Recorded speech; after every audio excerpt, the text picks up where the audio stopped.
আল্লাহর মহান সর্বশক্তিমান আল্লাহর অশেষ সহমতে আমি কর্নেল মোহাম্মদ আব্দুল হক জামাত ইসলামীর পক্ষ থেকে দাঁড়িপাল্লা মার্কায় আমার নমিনেশন পেপার জমা দিয়েছি। আমাদের সম্মানিত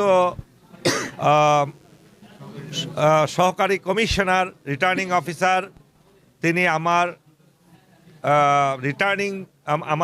আমার নমিনেশন পেপার তিনি জমা করে নিয়েছেন, তাকে আমি আন্তরিকভাবে ধন্যবাদ জানাচ্ছি এবং উপজেলা প্রশাসনকে আন্তরিক ধন্যবাদ জানাচ্ছি।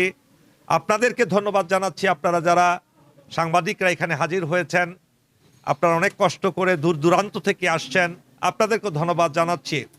আমরা জামাত ইসলামীর পক্ষ থেকে আমি ঢাকা 2 আসনে কর্নেল মোহাম্মদ আব্দুল হক এই জন্য প্রতিযোগিতা করছি যাতে আপনারা জানেন কেরানীগঞ্জ এখনো অন্ধকারে নিপতিত।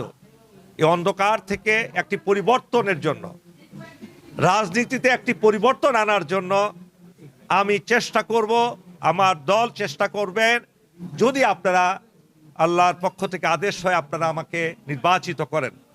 একথা দৃঢ়তার সাথে বলতে পারি যে বাংলাদেশের শুধু কেরানীগঞ্জ নয়, সর্বত্রই জামাত ইসলামীর অঙ্গীকার ইনসাফ, ন্যায় বিচার, দুর্নীতিমুক্ত দেশ গড়ে তোলার, এবং কেরানীগঞ্জ তার বাহিরে নয়। কেরানীগঞ্জ এবং সাভারের অংশবিশেষকে নিয়ে আমরা একটা সুন্দর সমাজ গড়ে তুলব, যে সমাজে কোনো বৈষম্য থাকবে না, মানুষে মানুষে কোনো ভেদাভেদ থাকবে না, যেখানে পরিবারতন্ত্র থাকবে না, সবার উন্মুক্ত থাকবে কথা বলার অধিকার।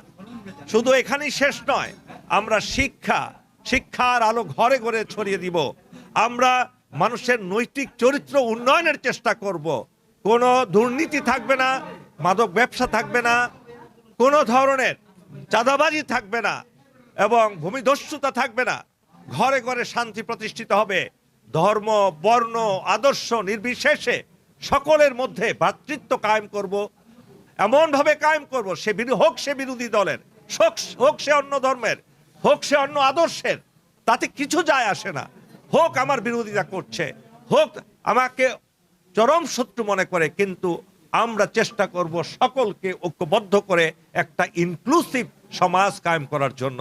সেখানে আমরা একেবারেই কোনো ছাড় দেব না। সাংবাদিক ভাইদেরকে উদ্দেশ্য করে বলছি, আপনারা অবাধভাবে বিচরণ করবেন সর্বত্র, দেখবেন ইনশাআল্লাহ একটা সুখের দেশ, শান্তির দেশ, শান্তির এলাকা হিসাবে আমরা গড়ে তুলব ইনশাআল্লাহ। আচ্ছা, আপনি যে জামায়াত থেকে নির্বাচন করছেন, সেক্ষেত্রে আপনি জয়ের ব্যাপারে কতটুকু আশাবাদী? দেখুন, সত্য এবং ন্যায়ের জয় তো অবধারিত। মানুষ দেখেছে, দীর্ঘ 54 বছর দেখেছে মিথ্যার ছড়াছড়ি। মানুষের কোনো মানবাধিকার কতটুকু ক্ষুণ্ণ হয়েছে আপনারা জানেন। কত খুন হয়েছে, জখম হয়েছে, এখনো চাঁদাবাজি চলছে, এখনো শিক্ষার আলো ঘরে ঘরে ছড়িয়ে পড়েনি। কেরানীগঞ্জ এবং আশেপাশের এলাকা সাভারের শিক্ষার আলো একেবারেই কম। এখন 50% শিক্ষিত হবে কিনা সন্দেহ আছে। সবগুলো 8 পাস করেই সবাই আর পড়ালেখা করার সুযোগ পায় না, সেই ধরনের প্রতিষ্ঠানও আমাদের নাই। তো সুতরাং এই কেরানীগঞ্জে এই এলাকায় আমি দৃঢ়তার সাথে বলতে পারি ইনশাল্লাহ আমরা